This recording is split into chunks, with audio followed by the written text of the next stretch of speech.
Next on C-SPAN 2, Sheryl Leach, creator of Barney the Dinosaur, addresses the National Press Club. Ms. Leach, in addition to being the creator of Barney the character, is also one of the...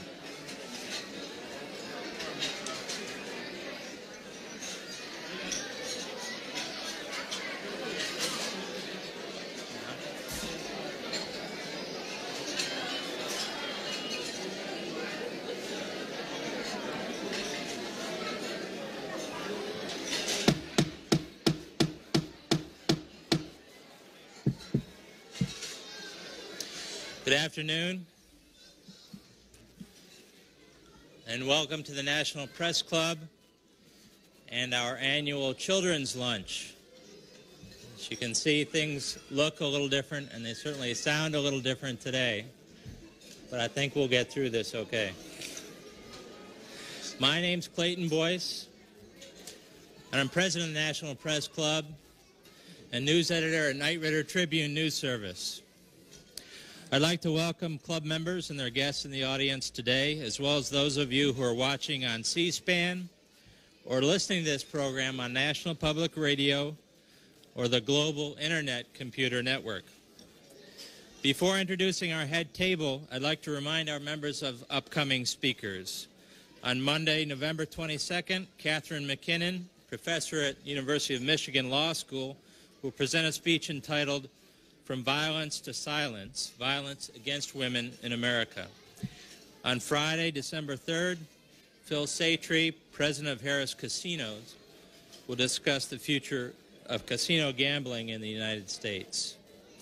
And on Monday, December 6th, Zlatko Dizdarovic, a Sarajevo daily newspaper editor, will talk about the civil war in the former Yugoslavia.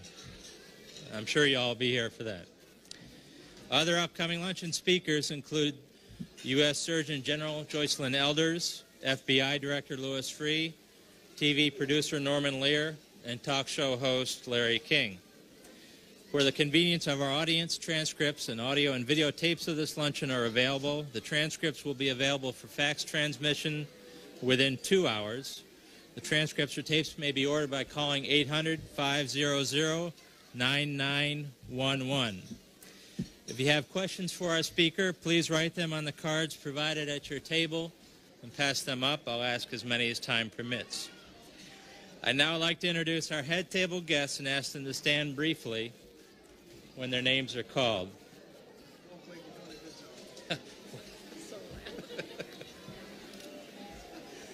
Okay, kids, these are special friends of Barney, so please listen up. From your right, Laura Outerbridge of the Washington Times. Peter West of Education Week. Emily Feistritzer, a freelance journalist. John Monk of the Charlotte Observer. Tom Girardi, counsel for the Lyons Group. Jerome Singer, Yale University Family Media Research Center. The empty chair is for my son Charlie, who's now sitting over with his mother. Apparently he doesn't like the limelight. Reginald Stewart, assistant news editor, Knight Ridder Newspapers, and chairman of the National Press Club Speakers Committee. Julia Spicer, director of public affairs of the GTE Washington office and member of the National Press Club Speakers Committee, who arranged today's luncheon. Ken Esky of Scripps Howard News Service, probably the most excited guy about Barney I know. Stephen Good of Insight Magazine.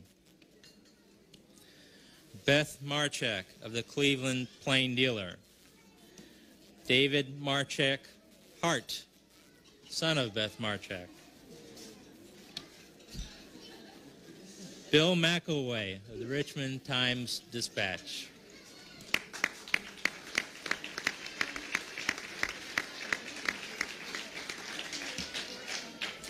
I'd also like to thank staff members Melissa Bender, Pat Thornsberry, Melanie Abdo-Dermott, and Jeff Tarbell for organizing today's luncheon, which, believe me, took a little extra work.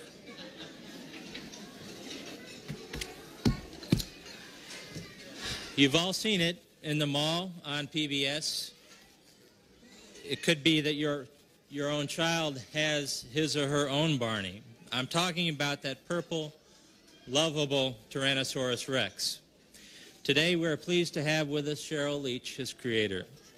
Ms. Leach, searching for good video entertainment for her young son, literally created her own. Now Barney has ballooned into a phenomenally successful business. There are Barney tapes, attire, accessories, and clothing. Barney has plans for party goods, more toys, books, videos, audio recordings, network TV specials, concerts, and even a movie. With this success, a Barney backlash was perhaps inevitable. You've all heard the stories about Barney bashing by adults and teens, but you won't hear it from this dad. It's great to hear my son Charlie singing, clean up, everybody do your share."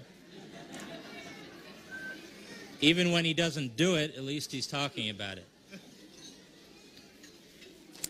And to those baby boomers who complain about commercialization, just think back to when you were asking your parents for a Davy Crockett coonskin cap.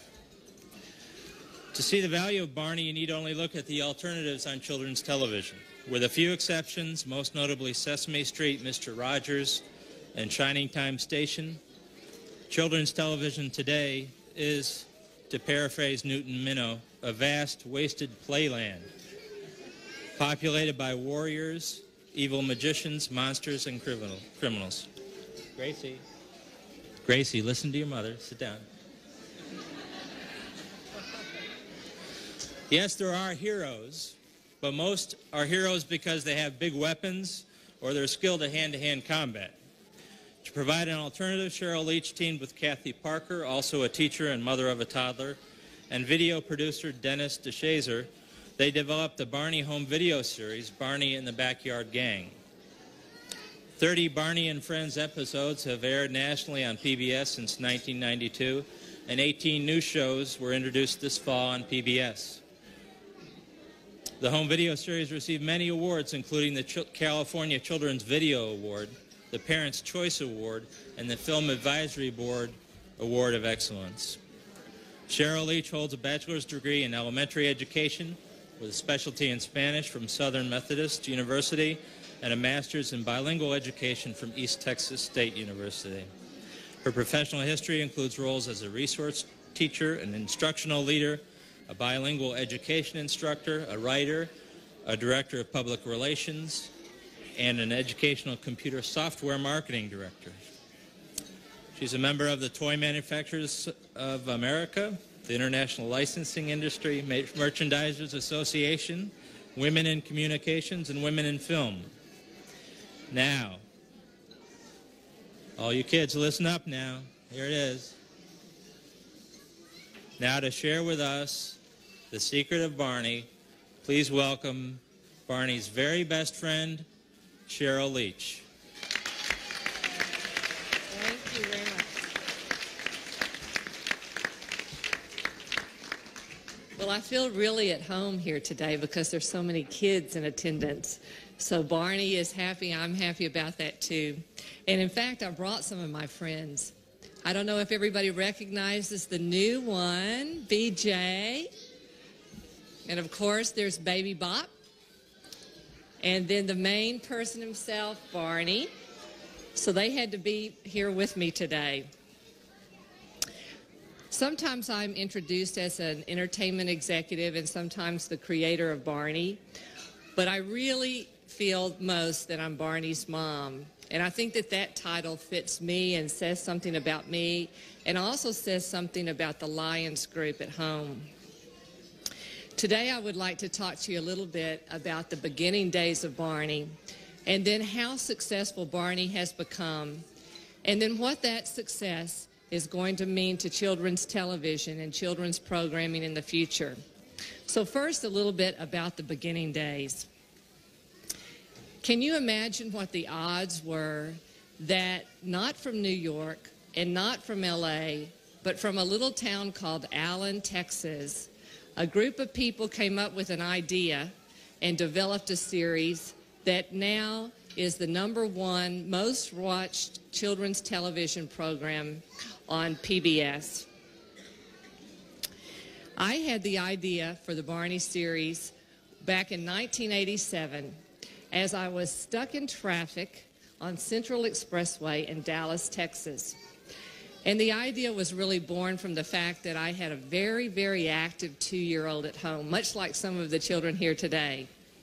And I was always looking for something that would keep him busy and occupied and happy, but something that would give me just a little bit of time for myself. So our family business had just built a video studio, and I came up with this idea to do a video series, and it was the perfect idea at the perfect time for our company's needs. So I began developing the video project, and along the way I invited Dennis DeShazer and Kathy Parker to join me, and we developed what is today known as Barney and the Backyard Gang. It's a home video series that even before the PBS days now of Barney and Friends, we developed 8 home videos. The home videos were platinum in sales, and we were, through a very grassroots marketing program, successful in our own right. In the early days, we didn't have enough money to make the videos and spend money on marketing. So what we did instead of advertising and some of the costly things, we decided to hire a group of our neighborhood mom friends, and we put together a team of telemarketers, and we called those moms the Mom Blitzers. That's what they've become known as today. And it was things like this. It was Operation Preschool, where we sent our tapes free to preschools around the country. It was the beginning of the Barney fan club that was just started because of people wanting to write to Barney. That today our fan club numbers over 700,000 members, and we receive something like 17,000 letters a week. But in the very beginning days, it was tough going. It was an uphill battle. We had a lot of people who helped us along the way and who cheered Barney on, and we're very, very grateful to all of those people who helped. So we slowly built Barney into a nationwide success. Many people ask me whether or not I'm surprised by Barney's success, and I always say the same thing: no, because the team behind Barney believed that Barney would be successful from the first moment we started. So just as the introduction said, we were up for numerous awards. Even before the PBS Barney and Friends series, we were in the Neiman Marcus stores. Barney himself was in the Neiman Marcus Christmas catalog, and we had boutiques in the Neiman Marcus stores. Then we premiered with Barney and Friends on PBS in 1992, and the rest is history. Why is Barney such a success? I think the reason that Barney is such a success, and one of the important things that I'm here really to talk about today, is the fact that kids love Barney, and Barney loves kids. Barney is very simple and nurturing and kind and loving, and so is the programming. And this is what we built from the very beginning, something that parents would approve of, but kids would love. I'd like to introduce today Dr. Jerome Singer from Yale University Family Television Research and Consultation Center.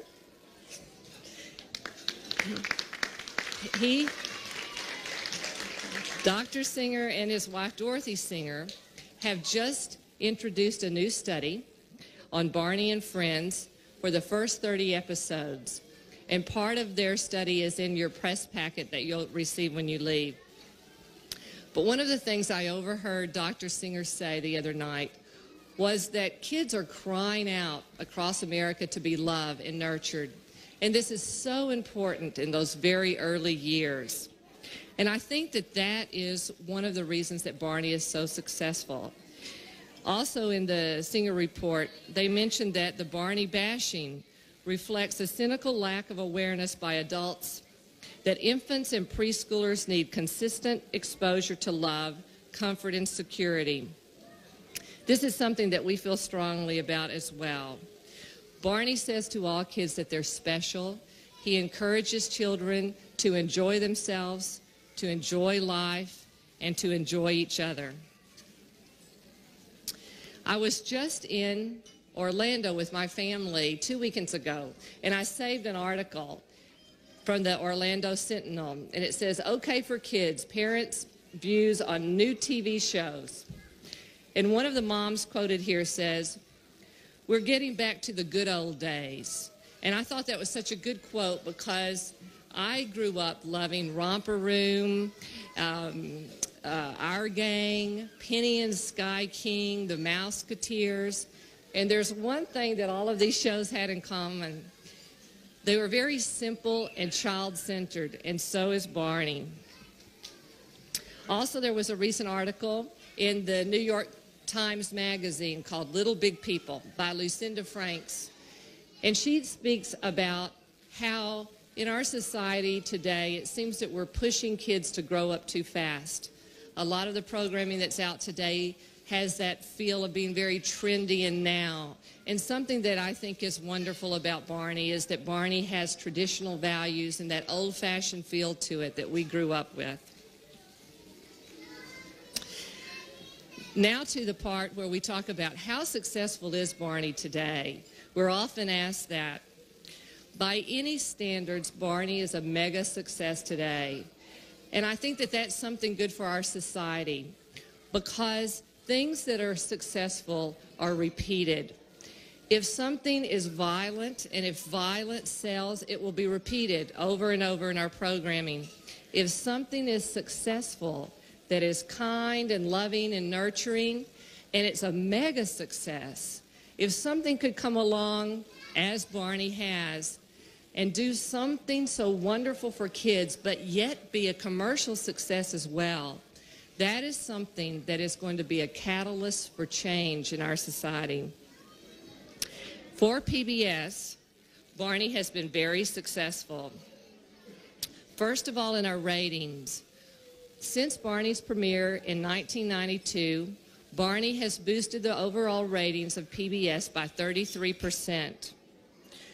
Barney has been very successful in pledge drives as well. Just this past March, in total revenue dollars from the children's programming block, Barney was responsible for 2/3 of the revenue coming into PBS. The total revenue was $6.2 million, and Barney was responsible for 4.2. Barney is also very successful in bringing in new audiences to PBS. Barney delivers the target audience to other educational programming on public television.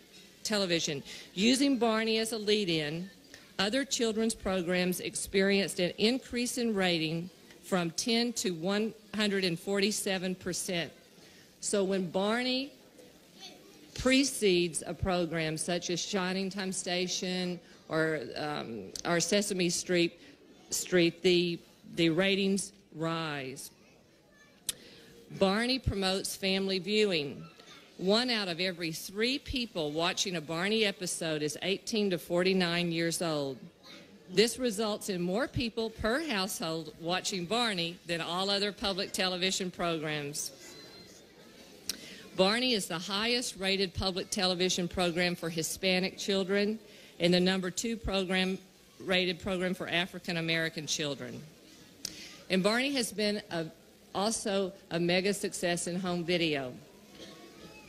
This year, by the Video Scan report, in the top 15 home videos, not just children's home videos, but all home videos, Barney is 7 home videos, Barney videos, out of the 15. And to give you a comparison, Disney is only 5 home videos out of the 15. In education, Barney is doing very, very good things for children. In the Singer report, the singers say that Barney and Friends is almost a model of what children's programming should be.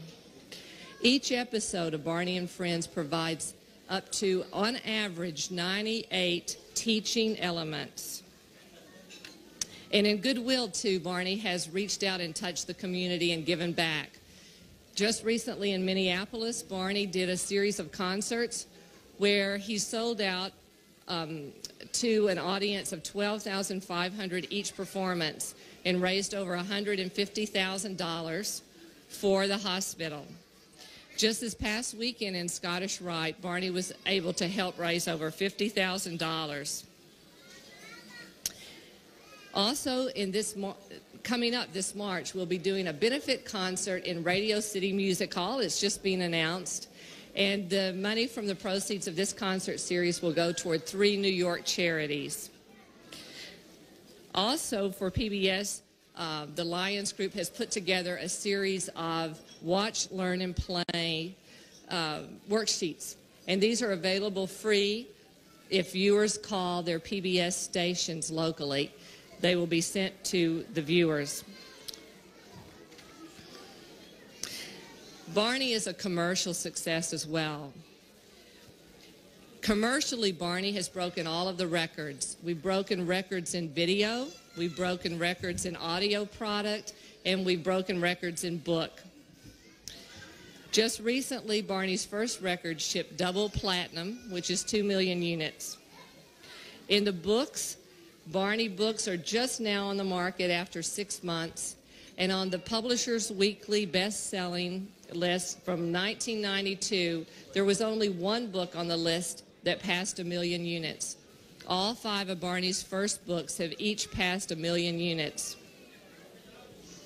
In licensing, Barney, too, has broken all records. Many of our licensees say that Barney, as a property, has sold more product than any other property that has preceded it. Coming up in the spring, we have some exciting things. We have a brand new radio show called Bedtime with Barney.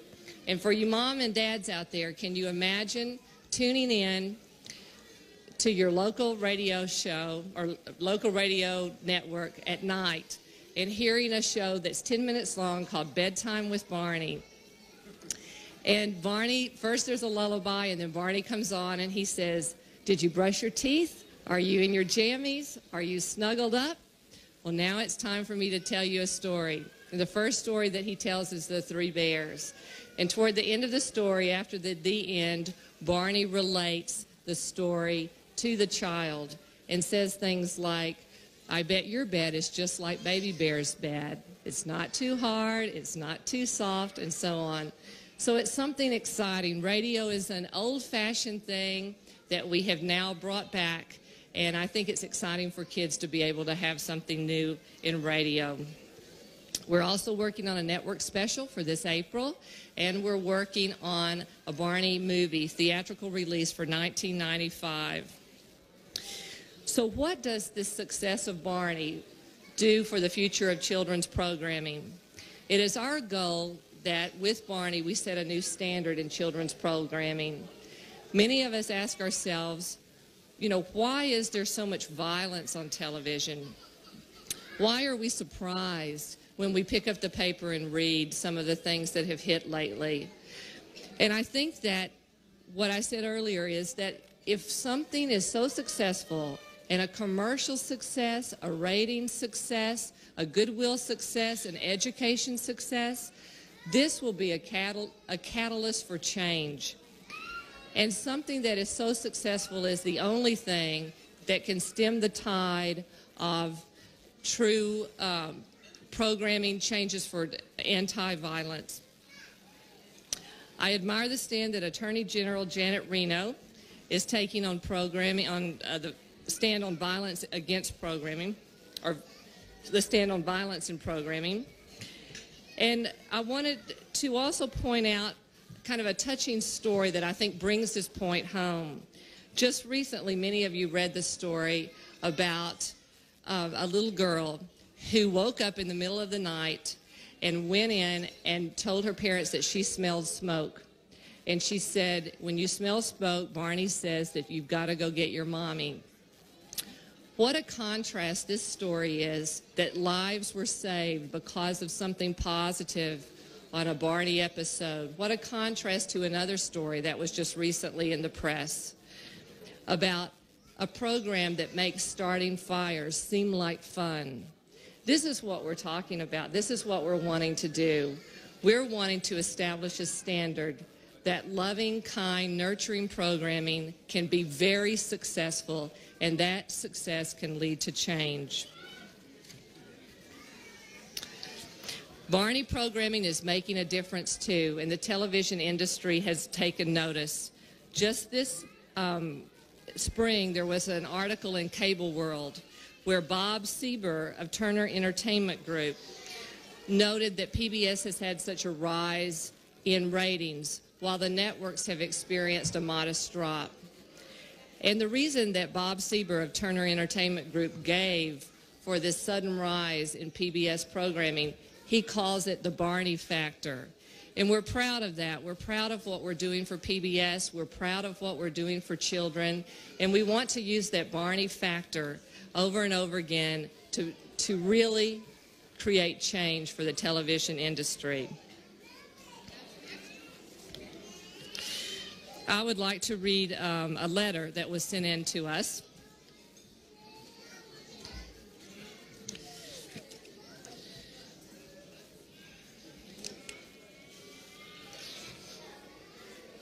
It's from a family who just had twins, and their twins underwent a really tough time. It says, "We are so grateful to you for making such wonderful shows.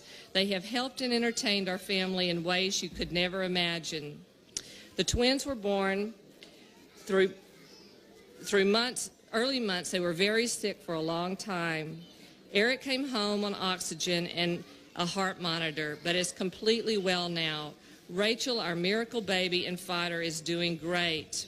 So she goes on to tell about how Rachel thrived in those many months in the hospital because she looked forward to watching Barney episodes on television, and the wholesomeness and the kindness and nurturing was what helped her family get through that. Also, we received letters from moms about learning disabled children.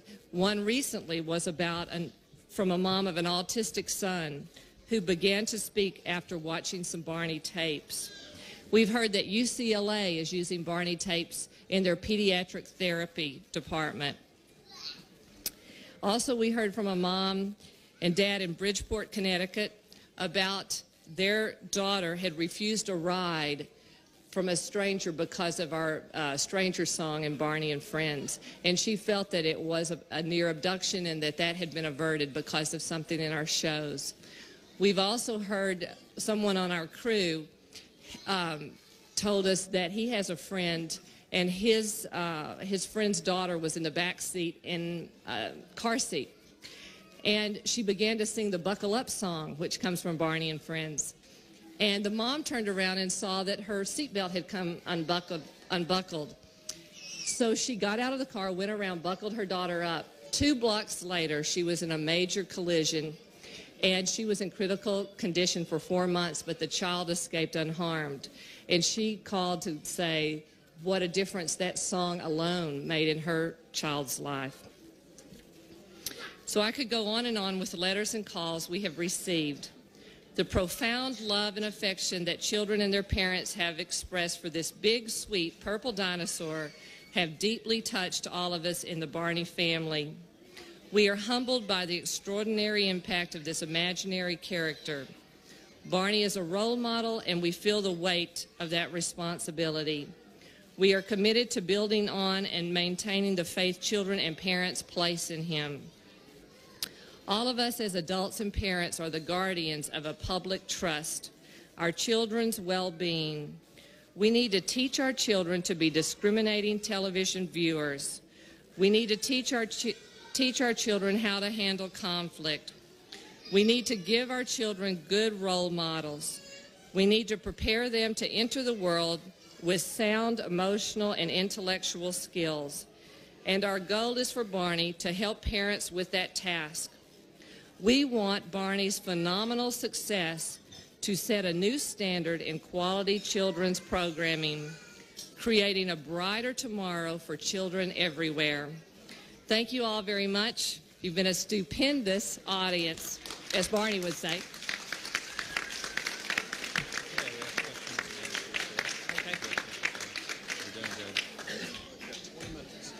We have a regular question and answer period, which we will cut short by 10 minutes so that Barney can come in and entertain everybody. But all the kids here, if you want to know something about Barney, please have your parents write something on a card and pass it up to me. I'm going to space them out with adult questions and children's questions. Hope I can keep everybody's attention or somebody's attention. The first question is, where does Barney live and how did Barney get here to Washington today? Well, no one really knows where Barney lives because Barney always comes to the children instead of the children going to Barney. But he got here today through the children's imagination, so they've done a great job. What is your position on proposals in Congress adopting guidelines on TV violence? Well, I spend most of my time thinking about Barney. In fact, for the last 6 years, I think that I have read very little and watched very little television and have spent most of my time doing programming with Barney. But I think that violence is a very serious matter in the United States today, and that it's my hope that what we've started with Barney and other programmers who follow suit and do programming that is nonviolent is the way that we're going to stem the tide. What is Barney's favorite song? Let's see. I think Barney's favorite song is Everyone is Special, because everyone really is. How did you develop the physical Barney? Who created his look, and is the Barney today the way the initial Barney looked? I seem to remember from the early videotapes that he was pink. Barney has changed through time just as we all do. I wish that I looked the same today as I did 6 years ago. But no, Barney has changed somewhat in his appearance. He's gotten a little bit more purple, and we actually came up with Barney's look at the company and hired some local people to help us fabricate him. But he was very excited about his growing and changing and new looks along the way. Senator Dole has criticized public broadcasting for funding a financial success like Barney. Could you comment on that? Yes, I think that Barney has done good things for PBS, and I think that PBS has done good things for Barney. Just to give you a for instance, PBS and CPB made an initial investment in Series 100 and 200 of Barney of $4 million. Our company has put back into that same matching the funding of $4.5 million. And just this year we brought $4.2 million into the system through Pledge. We also brought in $1 million through Kimberly-Clark underwriting. And two, from the very first day, we have been sharing 30% of our net licensing revenue as it relates to the programs themselves with public broadcasting. And just now, to show you what's going to happen, with our current record release with EMI that went platinum, PBS will be receiving 30% of that revenue. With the foreign licensing that I've done, PBS will be receiving 30% of that revenue as well. And with the Time Life television continuity series, PBS will be receiving 30%. So I think for an investment of $4 million, which was well spent, I think that what Barney has done in the ratings of increasing the ratings by 33%, by bringing in almost over $10 million this year in Barney's first year alone, and by the fact that when we signed the PBS-CPB contract, for that day and time, it was unprecedented, and PBS is receiving unlimited air plays for Barney until 1998. So that would make, if you could extend out the numbers, that by 1998 for the original investment of $4 million, PBS could realistically see a return of anywhere from 50 to 60 million. So I think that we're giving back very much to PBS and CPB, and we're very pleased with what they are doing for Barney, and I think that it's a match that works for both sides. Is Baby Bop Barney's sister or Barney's friend? Baby Bop is Barney's friend. Baby Bop is BJ's sister. I think I have that straight. How do you feel about the use of computer games for education, and does Barney have a computer game? We do not have a computer game, but I think that anything, programming or computer games, if it's interactive and if it expands children to use their imaginations, can be good. So books, television, software, anything that is interactive where children can participate, I think is good. What is Barney's favorite activity?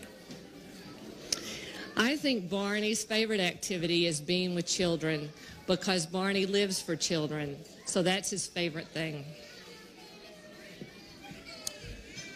How has your music developed, and do you have any misgivings about teaching kids the, quote, wrong lyrics to classic American tunes like Yankee Doodle, which is your theme song? I think that music is at the heart of who Barney is and our programming. We're very proud of our music.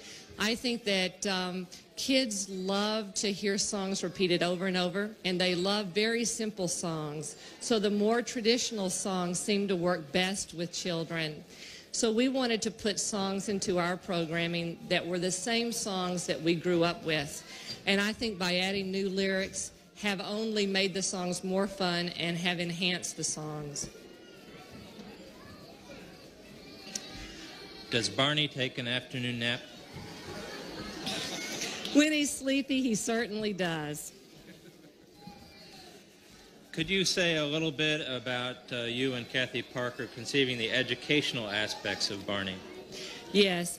I have a master's degree in bilingual education, and Kathy has a master's degree in special ed and early childhood. So the educational infrastructure of the Barney programming is very important to us.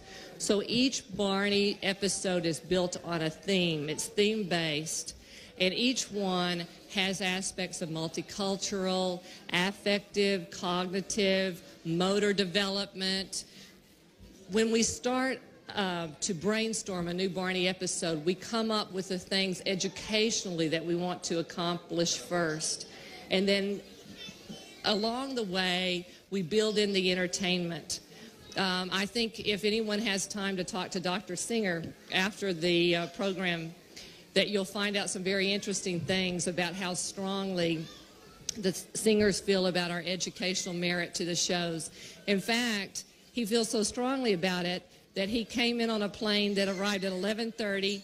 He rearranged 2 appointments, and he's got to fly out immediately after this, after questions, to give a speech tonight. So he felt that being here to support what we're doing educationally with Barney and Friends was that important.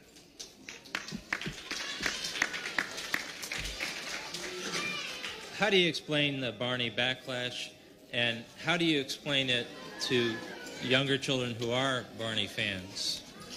I think in some ways the Barney backlash is easy to explain. In other ways it's difficult. When anything that is as popular as Barney is seen by 14 million viewers a week, there are going to be some varying opinions, and many of the opinions we take with a grain of salt, and we just feel it's the law of averages.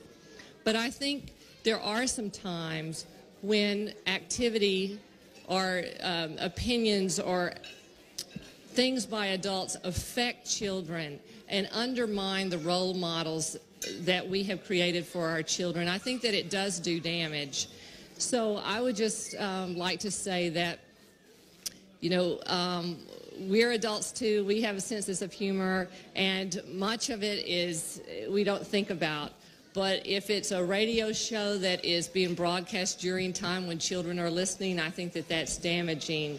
If it is the costume, the fake Barney costumes, and that kids go to a party and the hands are no longer there, or that it's a different voice, or it's just not Barney, it's a fake Barney, I think these things destroy part of the trust and the bond that we've built so carefully with Barney. Also, there are some products on the market, too, that are unsafe and that are not passing the safety standards for children, the small parts test and the lead test. And I think that these things are damaging as well. What do you think Sigmund Freud would say in relation to Barney's popularity with children? I'm not sure. Someday I might have to ask him about that. Who or what exactly is the Lyons Group? The Lyons Group is a family-owned business, my husband's family, and it really and truly is a small company growing bigger each day, but still peopled by a whole team of people who are dedicated to a character who is most loved by children under 6. This is from Beth. She says, I watch you every day. I like your show. Why doesn't Barney wear any shoes? You know, I never asked Barney that question, Beth. I think I might have to ask him. Maybe there's some shoes out there for Barney. I know BJ has some, so maybe Barney needs some too. Personally, how has Barney affected your life? I think that besides being exhausted all the time, Barney, I'm able to see that what I'm doing truly matters. And I think that that's the most rewarding thing that someone can ask for their life. So I feel like I'm probably one of the luckiest people in the world because I'm making a difference. Do you really think that Barney can impact children's thinking later in life about violence? This questioner says it doesn't appear to have worked with Romper Room or Sesame Street. Yes, I think that Barney can affect children because Barney is so loved by children at such a very early age, really starting about 6 months. And children love Barney to the point that they want to see the shows over and over and over again. And I think that that repetition forms a foundation in their minds of being kind to other people, of respecting other people, of working problems out, of communicating emotions and sharing feelings.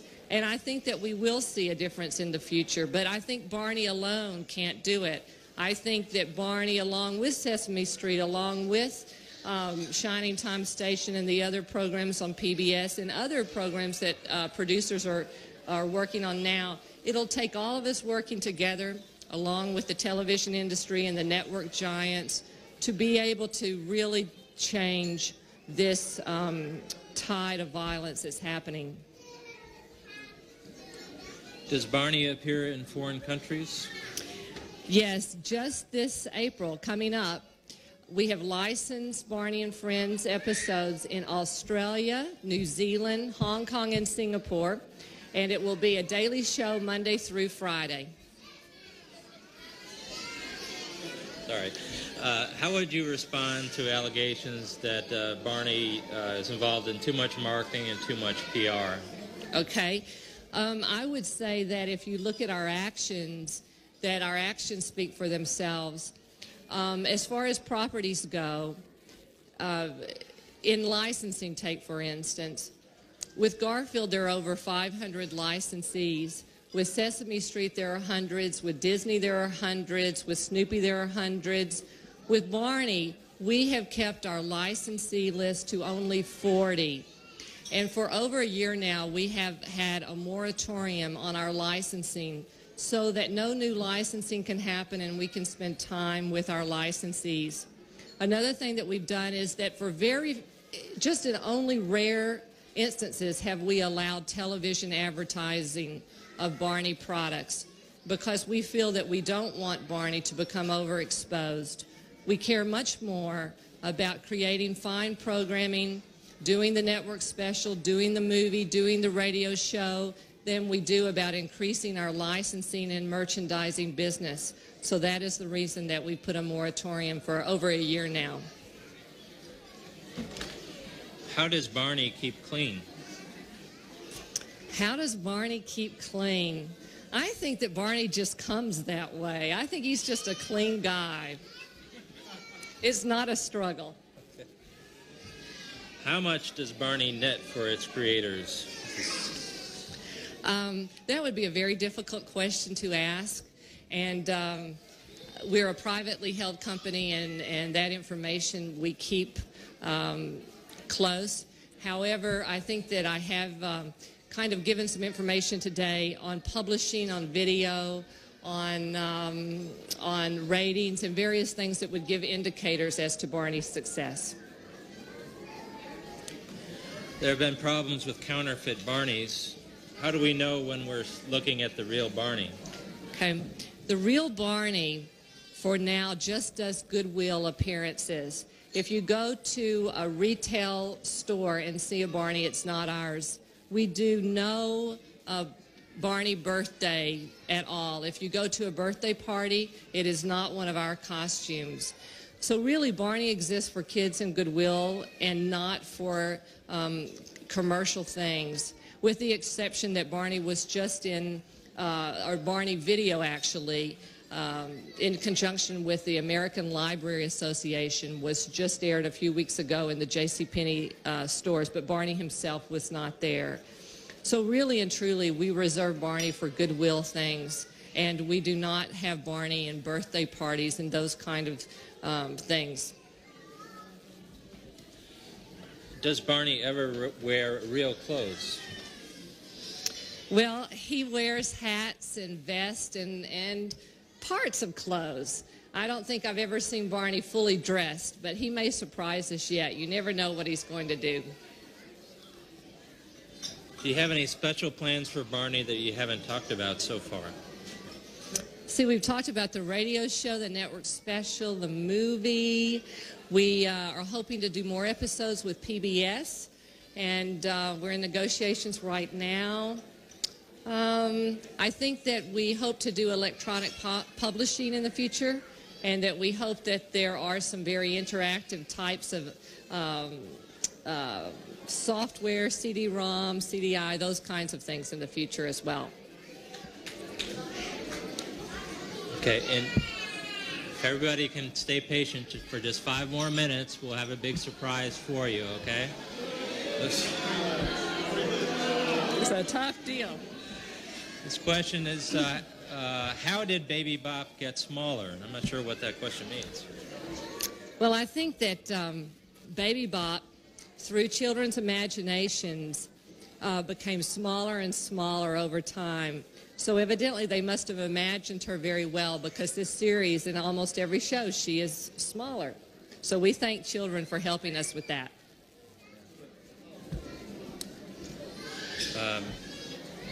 What is Barney's advice on germs and colds at this time of the year?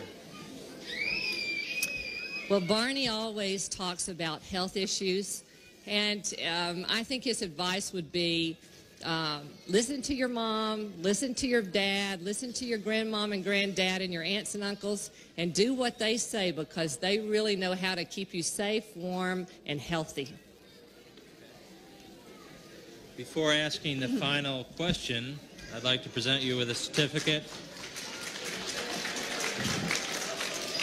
I think all you parents should watch Barney more. You need a lesson in manners, I think.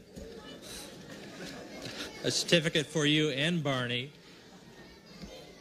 in appreciation for appearing here today, and a National Press Club mug. Thank you. Such an honor. This will be foremost in my office back in Texas. Okay. The final question is, how would Barney vote on NAFTA?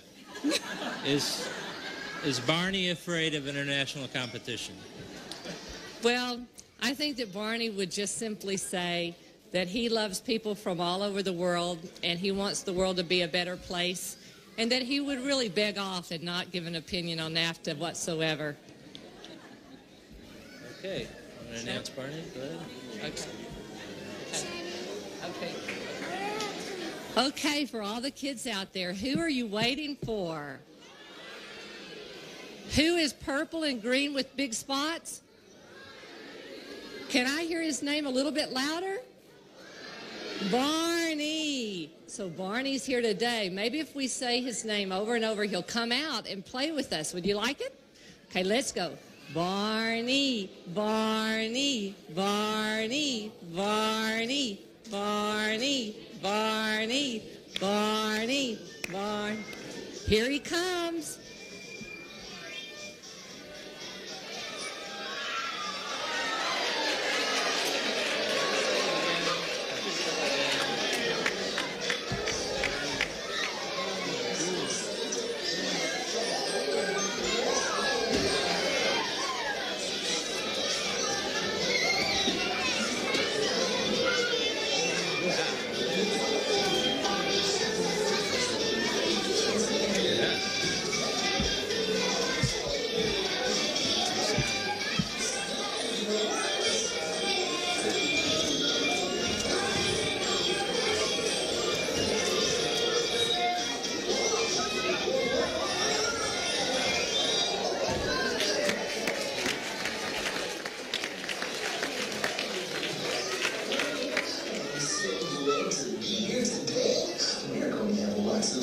Because we're going to sing some of our favorite songs. Is everybody ready to sing? Yes. Okay. Let's start with Mr. Knickerbocker. Just watch me and do what I do, okay?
Sheryl Leach is the creator of Barney the Dinosaur, which appears on the public television series Barney and Friends.